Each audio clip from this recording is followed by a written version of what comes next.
Hello, everybody. I'm going to wait a few minutes until people see that it's live and they can join us. And there, it just showed up on my phone. There's my notification. Let's turn my notifications down.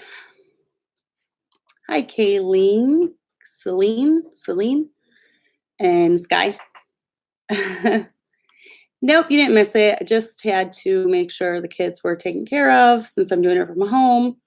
We actually got snow today, so it's freezing. We went from 50 in the 50s yesterday to snow today, and freezing temperatures is 28 right now. So I really didn't want to go out in the freezing cold today.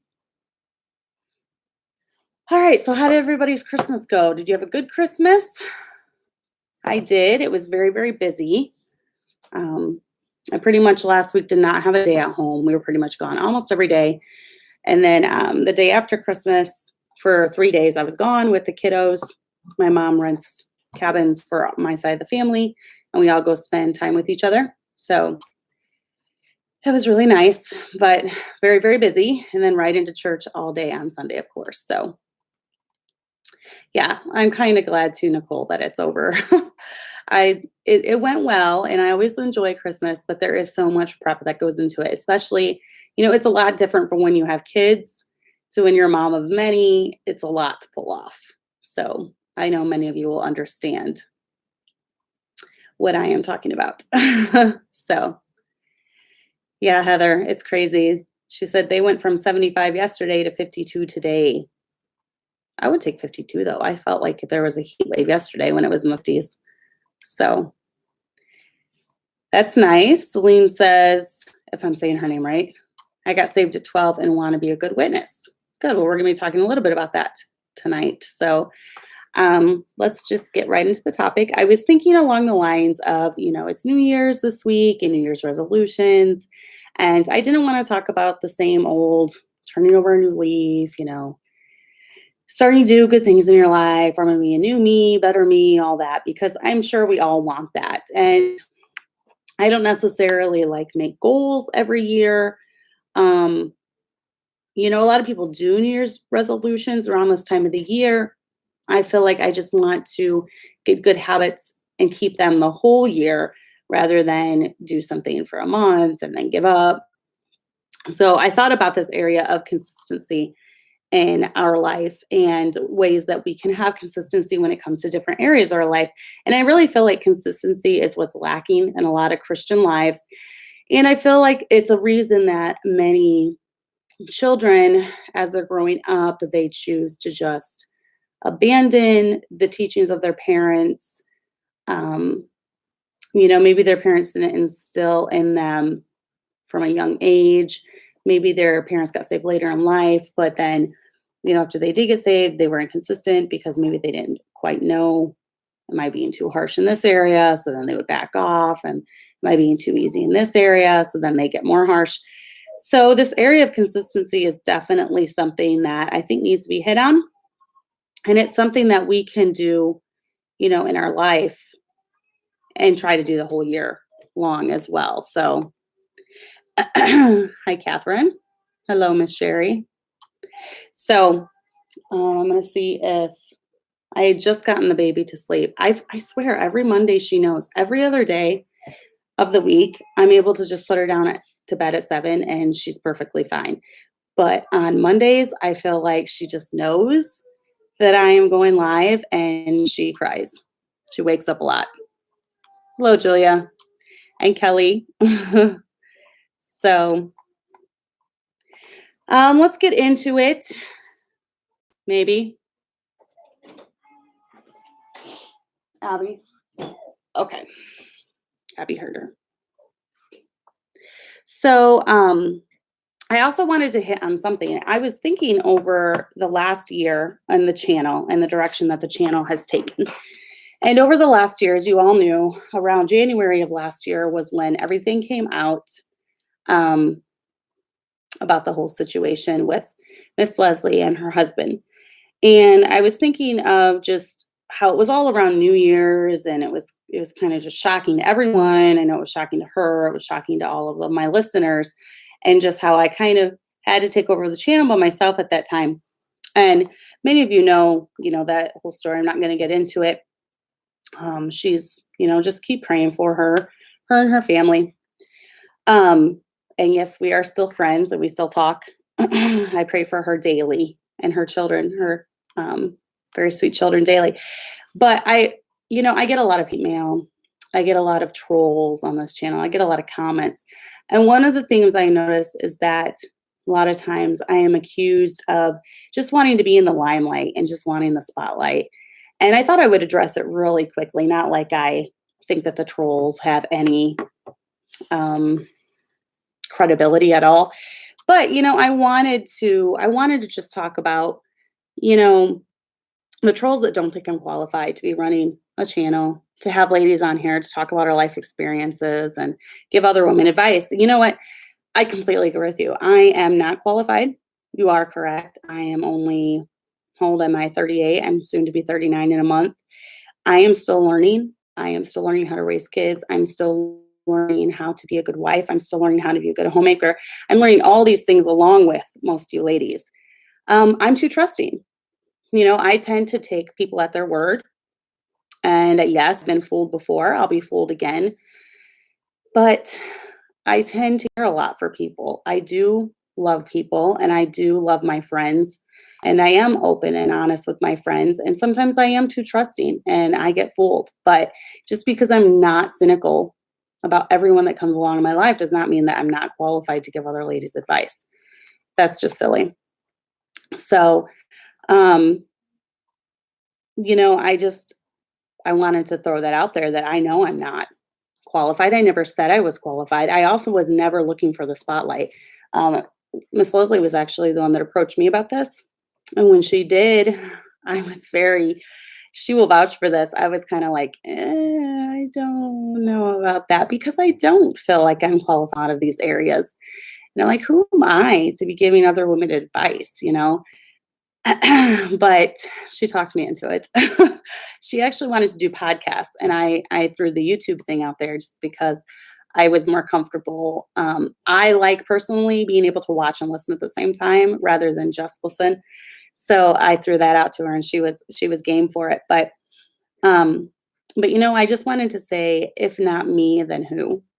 Where do you see other godly women, especially other godly Baptist women, stepping up to the plate and trying to counsel other women and try to give advice? And, I am not perfect. I have a lot to learn, but I have been saved since I was almost 5 years old.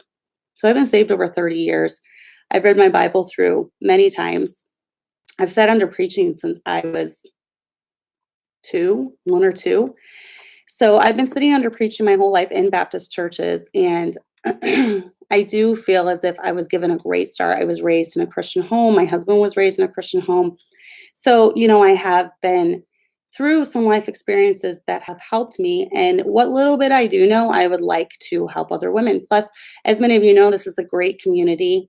You guys all get to come and we get to chat on Monday nights. It's fun. But yeah, definitely take anything that I say with a grain of salt because your house is your house. And it's going to have to come up to your decision. If I can help at all, I would love to. If you get anything from it, that's great. If not, at least you can have fun talking to other ladies that have the same passions, homemaking, raising kids, being a good wife, being a good mother, homeschooling. Those are my passions. So, hopefully that can help someone.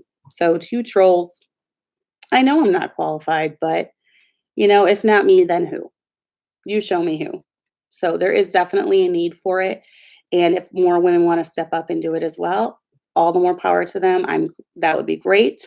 It's not a competition. We all need to learn from each other. So throwing that out there for the new year. So let's go into consistency. How can we develop consistency in our own life? This is one thing that I have, being in church my entire life, I have been able to watch a couple generations of parents raise their children. And I've seen what works with a lot. I've seen what doesn't work with a lot. I've tried to incorporate good principles that I've seen. I've tried to get rid of the bad. And here are some things that I've noticed when it comes to consistency, because I feel like consistency is one of the number one things to raising good children and to having a stable home life. So, number one, I would definitely say um, church attendance. Church attendance is big with me. Obviously, I'm a pastor's wife, but I haven't always been a pastor's wife. And I grew up in a Baptist church, and I've always loved church. From the time I was 4 years old and there was a missions conference, I wanted to be a missionary or a pastor's wife just because I love church. I've always loved God's people. I love being around them. I love fellowshipping with them. We have so much in common. And so I love church. But for you, definitely try to go every time the doors are open. Obviously, sickness sometimes will get in the way. But for my kids, there's just not a question. They've never fought going to church because they know they're going. There's never a question if are we going to go? Are we not going to go? We go every time the doors are open. Back when we would have revivals and things, we were there every single night. Now, as I have grown older, I have realized that when I was younger and I was having babies, I was a little too hard on myself when it came to being in church every single time.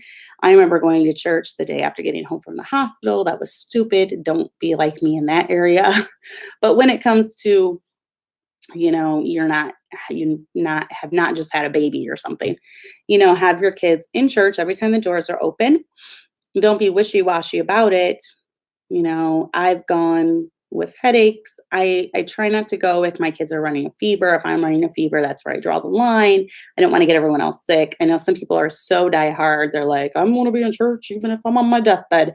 But, what puts you on your deathbed might be what puts someone else on their deathbed. So try to be considerate of people with that. Don't be a martyr. If you have broken your leg and you're in excruciating pain, don't limp into church and sit there sobbing the whole church service because you're in so much pain and because you want everyone to notice how you're so valiant because you showed up for church. I'm not talking about stuff like that because I've seen it all. When it comes to stuff like that, I've definitely seen it all. But don't have your kids question if you're going or not. Are we going to church night? Do we get to go to church night? Most kids love going to church. I know mine do. So um, show your kids that you're a loyal member to other church families and to the pastor and his family. Once again, a lot of these I'm saying tongue in cheek because I am a pastor's wife, but you don't know how much it means to your pastor just to show up every service. Just, so he doesn't have to wonder, where are you? You know how it is in churches where like everyone gets their own spot in the church, everyone has their own spot in the pew. I know we do at our church. And my husband can tell if someone's missing because that spot in that pew is empty. And so, don't make your pastor wonder where you are. Don't make them worry about you because pastors do worry if their church members stop coming for no reason and don't let them know. They do wonder and worry about that. Be loyal to them as far as don't badmouth them to your kids. Don't have roast preacher for lunch every Sunday, because when it comes to an area where you really want your kids to listen eventually, well, if you were just bad-mouthing them 2 weeks ago about something that the Lord convicted you of and you don't want to change it, why would you expect your child to change some area in their life that the preacher hits on? Whether that's rebellion or choosing the right spouse, not dating the wrong kind of people. If you want your children to listen, then you need to show and be an example of you listening to your pastor, especially when the Lord does convict you of different areas in your life that he preaches on. So, but yeah, I would just, for church attendance, the best thing to develop consistency is just going. It's not an option. It's not, I have a hangnail this week, we can't go. It's, we will be there, we will be there, we will be there, no questions asked. So, how about homeschooling? Let's talk about homeschooling. So for me, this is super, super important for me. When we started homeschooling, was it like 8 years ago? He told me, he said, I don't want this to be like an optional thing. This has to be a daily thing, and there has to be no ifs, and buts about it. And I agree with him because he had seen a lot of pastors' families when they would start a church like we did, or even a missionary family, if they would go on deputation, the school would kind of fall by the wayside and the kids would really suffer for it and they would get behind. So for us, we just determined we were going to be very consistent about it. So my kids don't even question, they don't question church and they don't question school. With the exception of like last week and this week, obviously around the holidays, I did give them today off again. I was going to start back with school, but decided not to because we needed to clean up, put the Christmas decorations away and all that. And then just have a little more time to relax and enjoy ourselves since we were busy so much last week. So I might do it the second half of this week instead. But, that's, make sure that I have something on my scarf. There we go. Make sure that that's the most important thing that gets done every day. For me, I like to schedule appointments around it. I know Abby's piano lessons are always on Tuesday after school. I try not to do anything between school with the exception of, I teach piano while my kids are doing school. And so like if you take piano lessons from home, obviously that's different. I would actually incorporate that into their schoolwork. I would be, okay, because when they're in high school, you can count music as a credit as well. So that can be part of their schooling if they're doing piano lessons. So, remember that the 5 subjects are the most important. You have your 5 R's and try to really focus on getting those done, especially for little ones. If they're learning to read, you really need to do their phonics and things with them every day. When it comes to teaching a child to read, if you do it every single day, they will learn to read by the end of the year. I have done it now. I've taught all my kids to read, actually.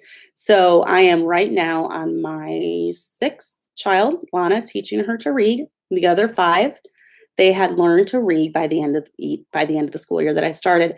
And it was just because I was consistent. I was very consistent. We didn't skip days, with the exception of holidays, obviously.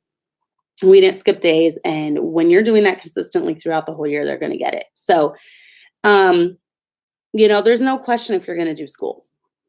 You're going to do school unless there's like a major catastrophe, unless like,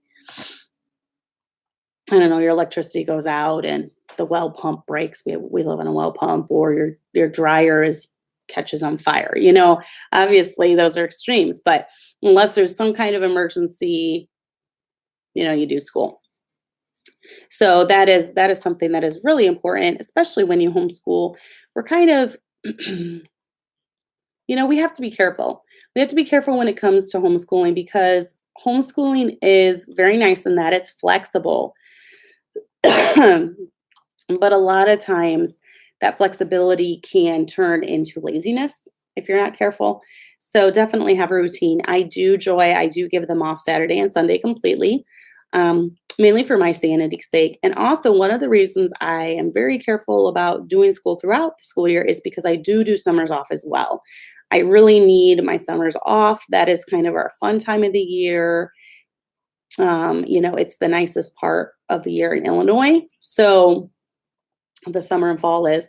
So I really need my summers off because that's when we do a lot of our traveling and our vacation and things like that. So I'm really picky during the school year to make sure they're getting it done.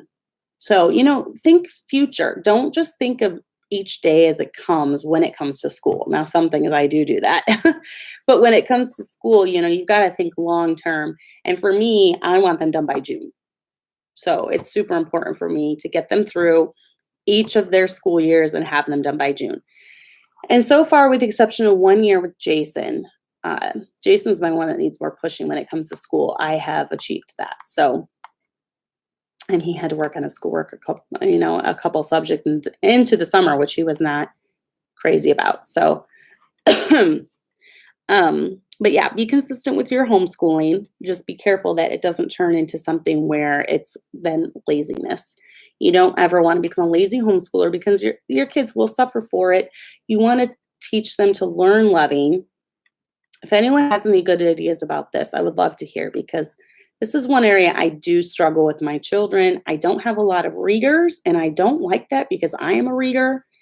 I'm a reader. I love to write, and not many of them are that way. So I've really tried hard to instill a love of reading into them. But so far, sometimes a lot of times I fail at that. So I'm not quite there yet where they'll do it willingly, but I have to still make them do it. So let's talk about our daily walk with Christ, being consistent in our daily walk with Christ.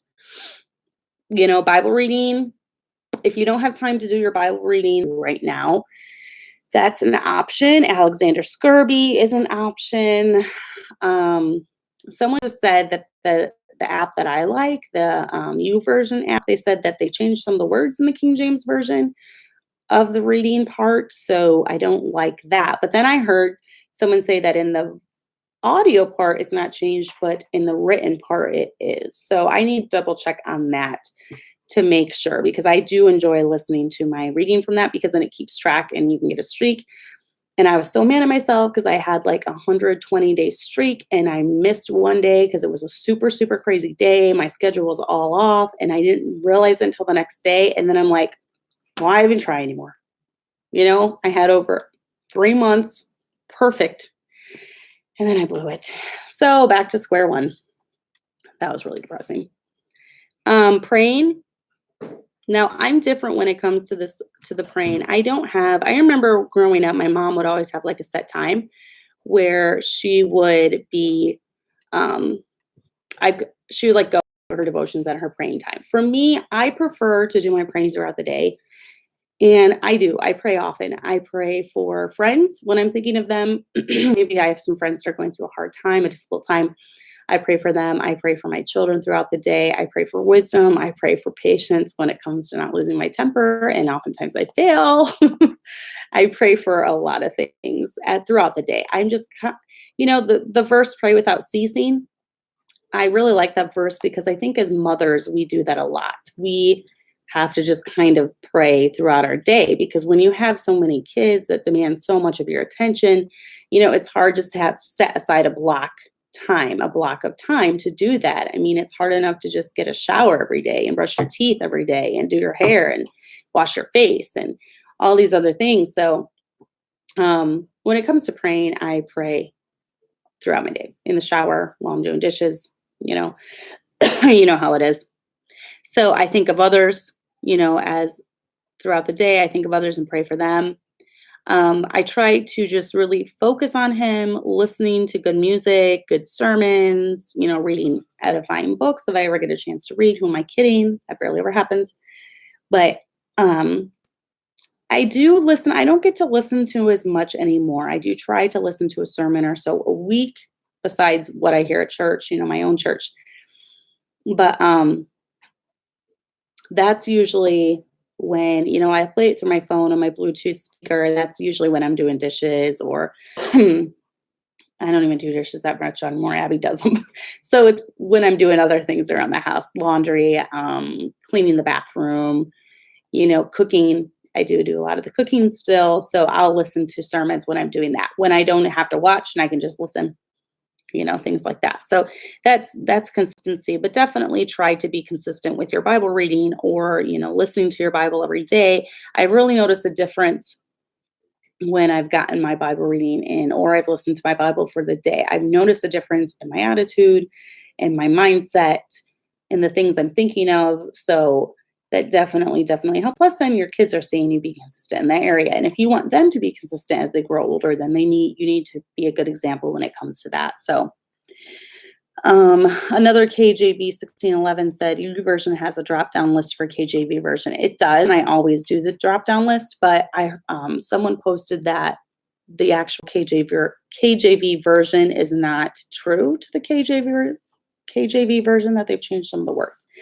So I need to look into that more, definitely. Heather said, I pray throughout my day. 2, if I wake in the middle of the night with someone or something in my heart, I will pray right then and spend more time in prayer. Yes, I do that a lot too in the middle of the night. Kelly was actually up 3 times last night, which was weird. But when I am trying to fall back asleep, after she's woke up, then I will lay there, and if something pops in my head, I'll pray for them. I'll pray for my friends. I'll pray for loved ones. I'll pray for salvations for those that need it. So yes, I definitely pray in the middle of the night too. Hi, Sophie. Yes, I will try to answer your questions if you give them. I'll try to give you some help. I'm glad you like the channel. Ruth asks, can you recommend books for an 18-year-old and a 15-year-old? Can anyone else throw some out there? Now, I know your 15-year-old might enjoy Jeanette Oak books. I really liked her growing up. Her books are very, very godly and very tame. There's nothing in them. There's nothing bad, raunchy in them at all. So, yeah, I recommend Jeanette Oak books for your 18-year-old if she's getting a little bit older. Karen Kingsbury books are good most of the time. They're pretty clean. They do deal with some adult issues in some of them, I believe. Francine Rivers is my ultimate favorite author when it comes to, this is all Christian fiction. When it comes to Christian fiction, she is my absolute favorite, but her books are definitely, I don't know if I would recommend them for someone that's not married. They're definitely for older readers, older, more mature readers, because they deal with mature as far as like infidelity in some of them. I know her most popular book is about the story of Hosea and Gomer in the Bible. So it deals with prostitution, things like that. So definitely be aware of those. But Jeanette Oak is very clean and very tame. So I would really recommend her. I loved her books growing up. Grace Livingston Hill. She's another older author. All her books are great. I like her books. Very, very old school. Very old school. So Anna Green Gables, yes, yet another very, very good. Elsie Dinsmore, a lot of people have recommended those. I'm not a super huge fan. I don't know. I feel like those are a little too harsh and a little too extreme. I don't know if anyone else has watched Elsie Dinsmore. Let me know what your thoughts are on them. But I'm not super fond of those books. I know a lot of people recommend those. Kimmy said, I learned from someone years ago to pray for your husband every time you're at a red light. That's a good idea. I'll have to remember that. Yeah, and I do believe our husbands need our prayers, especially if they work in the world. They're constantly bombarded with different things, and they definitely, definitely need our prayers. So Sophie said, I have a 1-year-old and will give birth soon. I sometimes feel guilty that I can't pay as much attention to my firstborn because another one is on the way. Have you ever felt this way? Always. That's welcome to being a mother. That's mother guilt. But you know what? Mommy. So I would definitely, especially after the baby is here, definitely let your firstborn be involved with things that you're doing. Let him sit next to you and read him a book while you're nursing. Let him help you change the baby. Bring me the wipes, bring me the diapers, like that. Let him be involved, and so he doesn't feel left out. That is what I've tried to do with all my kids. I've never really had any that dealt with the sibling rivalry much. Actually, the bigger the gap, the worse it was. The one that dealt with it the most was Lana, and we had a 5-year gap between her and Kelly. She did deal with a little bit of that.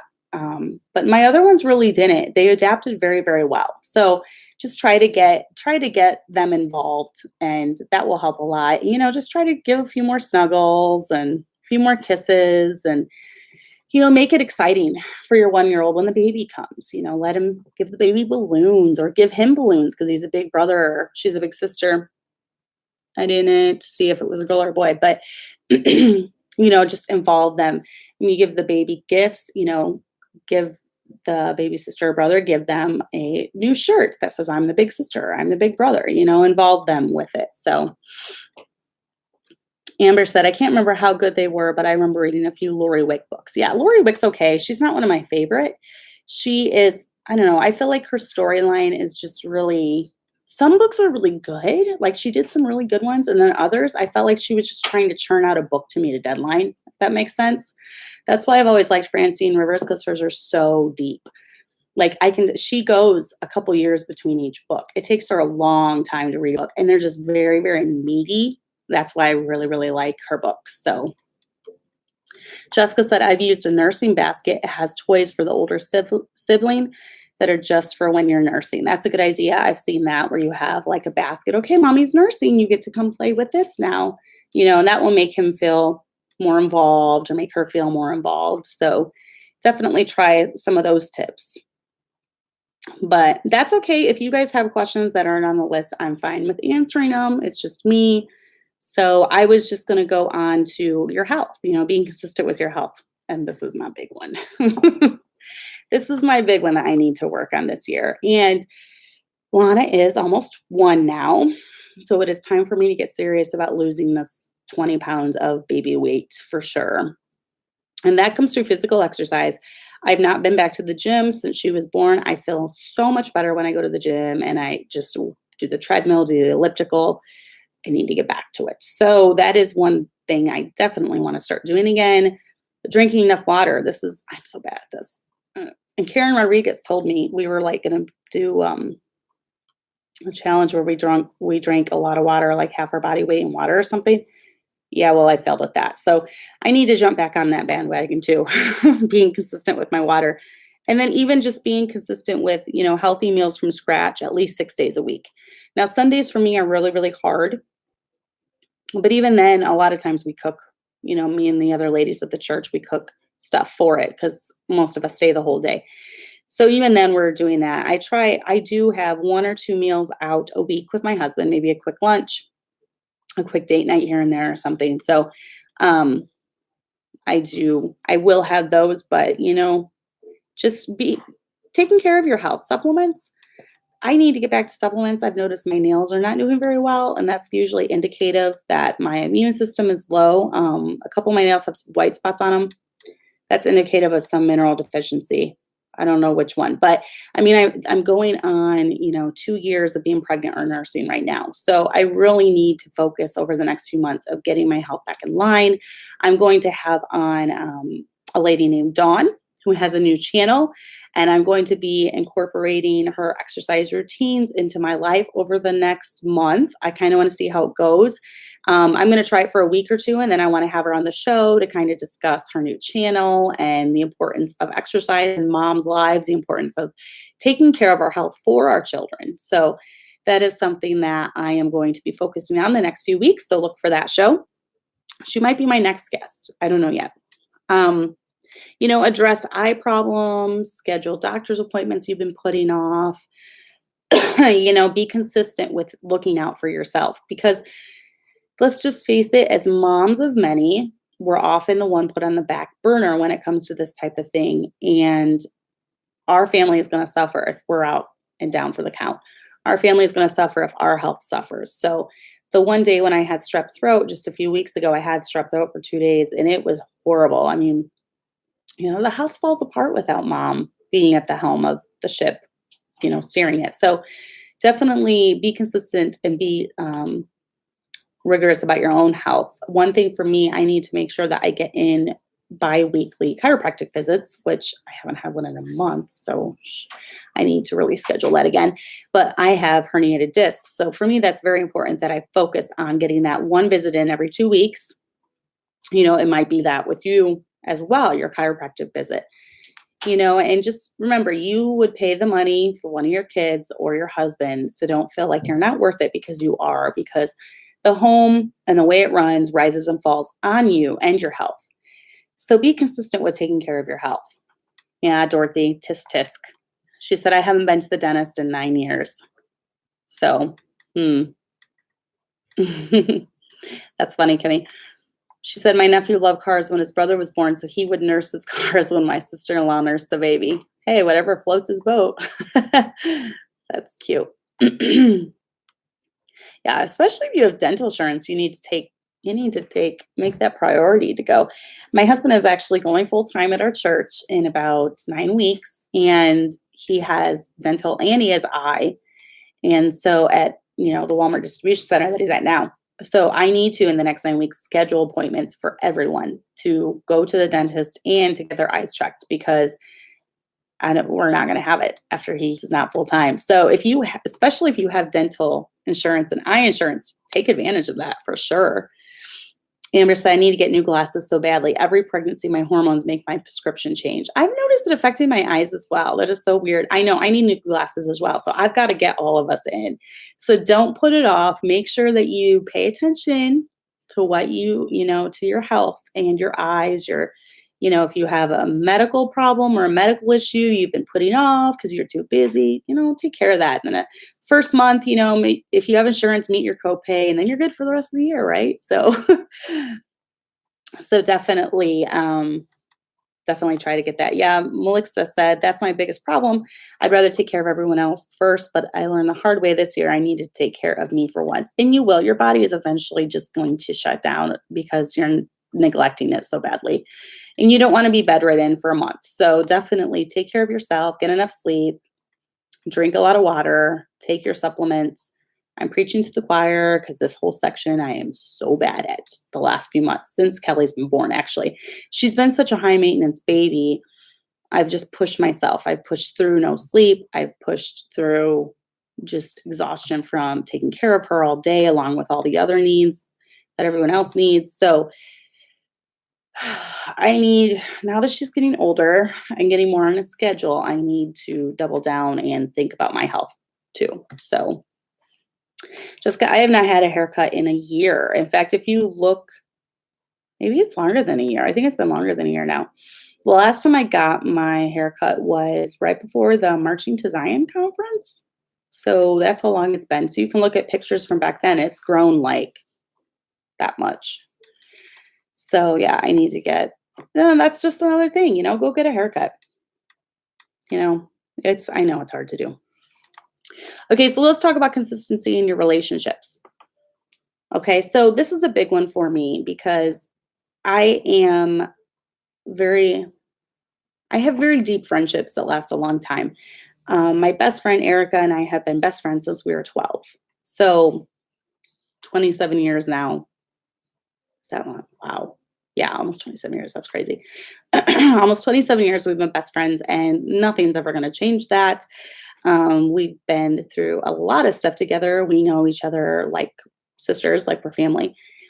And then obviously you all know about my friend Kelly that died. We were super close until the day she died. We had been super close for five or 6 years, something like that. So when I develop close friendships and I open up to people, I tend to be your friend for life if you want me to be. I have had friends that I was close to, and suddenly they ghosted me when it came out who my husband was friends with. And I tried texting, I tried calling, and they never answered again. So that was very hurtful to me and very painful. And loyalty is something that is often taken for granted. But loyalty is not something I take for granted. It is very hard to find a loyal friend nowadays. And if I have a loyal friend, I will be their friend till the death. So, if you have a friend, be loyal and faithful to that friend. Don't be, your friend to their face and then, stabbing them in the back, talking about them to all your other friends, whatever. If you're my friend, I'm not going to talk bad about you behind your back. Now, there is a difference between talking bad about you or having a concern, noticing something and wanting to be a help, maybe asking someone that's closer to you, how can I help with this person, but not going into detail about, what's going on or whatever. So, be loyal and faithful. Don't be over the top friendly one day, just like, like texting like crazy. And, obviously there's going to be times when you have more time on your hands and you can text a lot more. But and then just the next day you go to just ignoring everything. Your friend is trying to text you. Your friend is trying to call you. Your friend is trying to get a hold of you and you're just ghosting them. Try not to ghost your friends because I've been on the receiving end of that and it's hurtful. It's very, very, obviously a busy life gets in the way. And sometimes I know for me, sometimes I'll see a text and I'll mean to text back. And then like at the end of the day, it's 10 o'clock at night and I'm like, oh, stink. I never texted them back. It's just completely, I'm not ignoring you. If you've tried texting me, I'm not ignoring them. If they try text me, it's just sometimes life happens. There's a difference between that and intentionally ignoring someone that's supposed to be your friend. So, be consistent in showing them your love. One thing that's hard for me is when I have a close friend or a best friend, I'm going to be your close friend. I'm going to be your best friend. You don't have to keep asking me if I am. So one thing for me, I don't really express it in words to them, I guess. I probably should more. Maybe I don't tell them enough. You are really special to me. I care for you. And for a lot of women, that's a big deal. For me, not so much, just because if you're my friend, I'm just going to assume you're my friend. You're my friend to the death. Like I would be your friend to the death. So I don't really need the reassurances, but some women do. So that could be an area that I need to work on being consistent more in, just expressing to someone that I love that I do care for them. I'm thinking about them. I'm praying for them. So, maybe that's something we could all get better at. I don't know. But yeah, just be there for your friend, ask your friend, what do you need from me? Do you need me to come over and visit you? Do you need me to, I don't know, send you a virtual hug if you live far away? Just be there. Be a good friend. Be loyal. Be true. And, just be who you say you are. So that's my words in that. It's obviously you're not going to be consistent in your friendships if, like I said, one day you're their best friend and the next day you're gossiping about them to everyone. That's obviously not a true friendship. So be the friend that you want to be. That's what I always try to think. I try to be the friend that I want to be. So if I want one of my friends saying horrible stuff about me, I'm not going to be saying horrible stuff about my friends. If that makes sense. He that hath friends must show himself friendly. So once again, the Bible is proved right in this. But let's talk about, your child rearing, because it all comes down to this. And, a life of consistency in every area that I've talked about. A life of consistency will be given to your children. They're going to see. It's going to be an example. There's going to be an example for your children. So, but the number one thing I think for children is just being consistent. Is being consistent in your rules. I notice a lot of parents, they want to raise good kids. So let's say they're just new to this Christian life. They're only a couple years, been saved, and they go right as far as, way too harsh, spanking them if they roll their eyes at their sister, spanking them if they sigh, spanking them if they have a frown on their face. It's just like they're trying to raise little robots. They go way too harsh. But then the next day, this is going to be more harmful to your kids if you're super harsh one day and then the next day, everything goes. So, your kid throws a rock through the window because he's mad at his sister about something and you just let it slide. Whereas the day before, that would have been, the world was ending. So you need to be consistent when it comes to your rules. Have clear rules and don't constantly change them. There was always, from the time our kids were little, there was like the unbreakable McMurtry rule when they were little. When we had a bunch of little kids, the number one rule you did not break was crying in public. That was like, if you are a McMurtry kid, you do not throw a fit in public. So they always knew that there were harsh consequences for that. If they threw a fit in public, that was it. There was no second chance. They were getting disciplined for it when we got home. So be consistent when it comes to your rules. Whether that's, don't get food out of the pantry without asking, don't allow them to do it one day, but then the next day come down really, really harsh on them. They need to know what to expect when it comes to rules. Be consistent in your spirit. Don't be super harsh one day, but then super lenient the next day. Don't be super angry one day and then super joyful the next day. Try to just be even and balanced across the board. Obviously, this is something that us women struggle with because of the rise and fall of our emotions. But really, really strive to be consistent when it comes to ruling your spirit and be consistent with your love.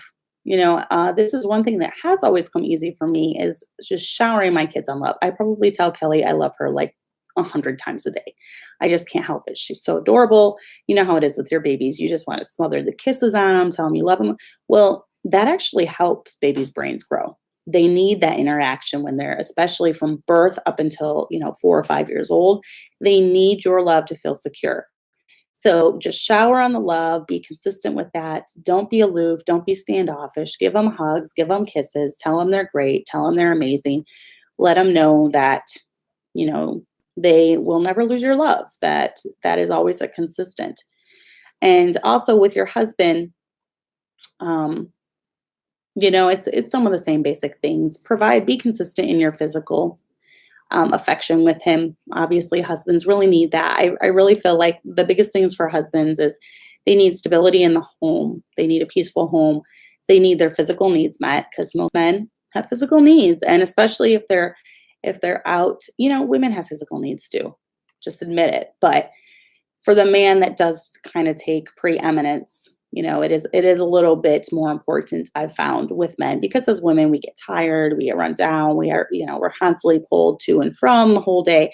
But really take time and think about it and get your mind right. It all begins with your mindset and your heart. And if you know it's important to your husband, then really take the time to focus on getting into that good mindset where you can meet his physical needs. I found that a lot of times when couples are on the verge of divorce and you ask them how things are going, and they get a little deeper with you, and it seems to come out that most of the time too, one of the things they're struggling with is in the physical aspect of their marriage. Maybe it's completely dried up. And I do tend to find that the happier couples, they're happy across the board when it comes to everything, emotional needs as well. Your husband has emotional needs just like you do. And obviously these are things I'm talking to wives. So it's not my job to talk to the husbands. For the husbands, they're just going to have to figure this out through the preaching, through reading the Bible, because the Bible does say husbands, love your wives, and they're supposed to love their wives as Christ loved the church. And obviously we know how much Christ loved the church, so that's a big order for husbands to fill too. But I'm talking to the wives. So, you need to be consistent in providing for his physical needs, providing for his emotional needs, be there for him. Let him talk to you about work. Let him talk to you about what he's going through.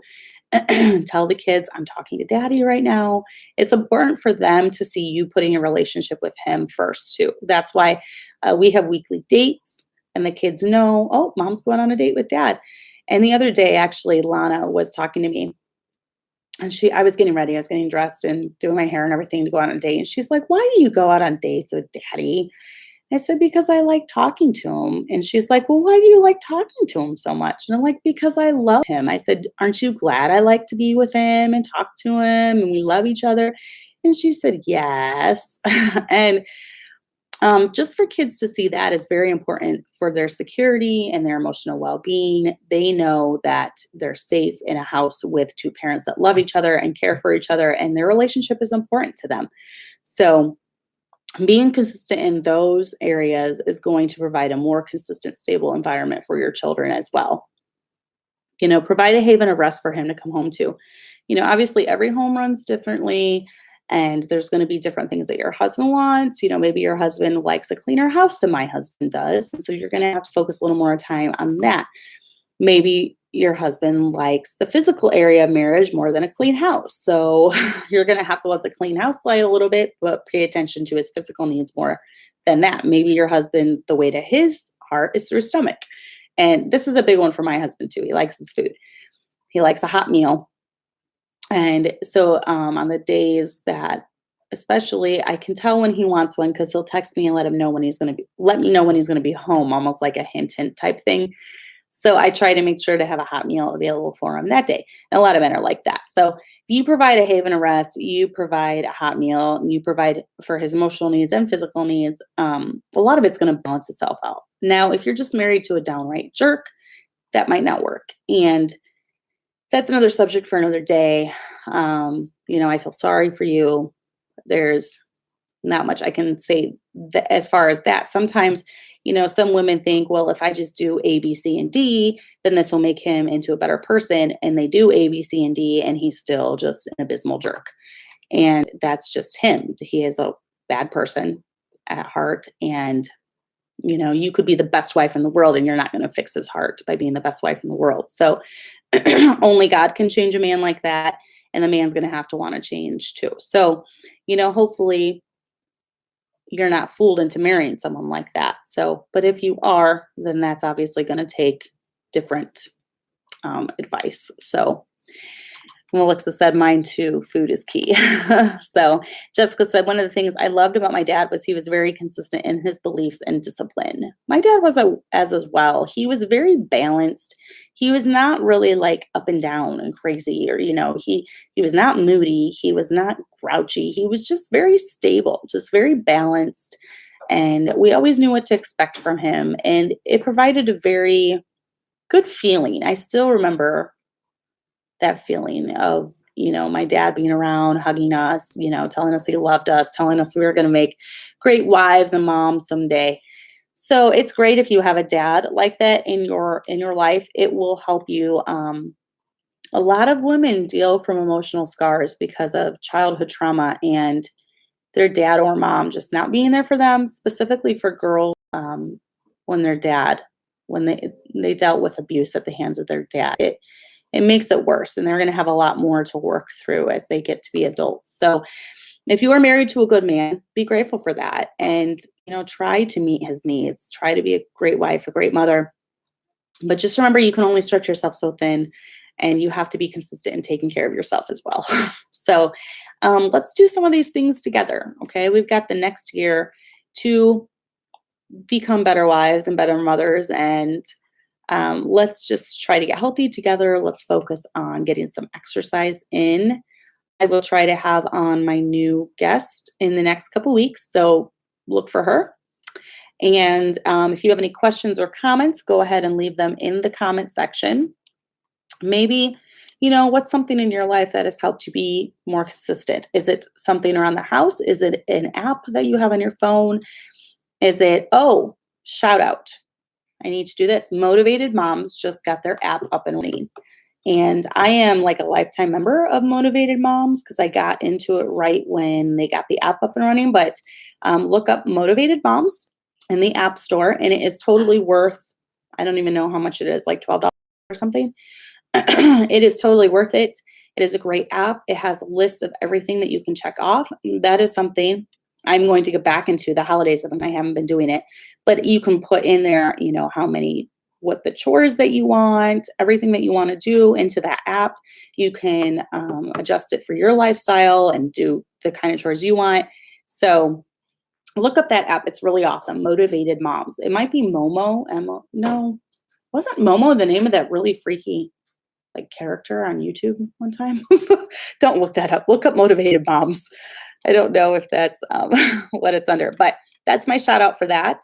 Definitely look that up, and that has been one thing that helps me. So leave a comment, subscribe if you have not, like this, share this. That always helps the YouTube analytics.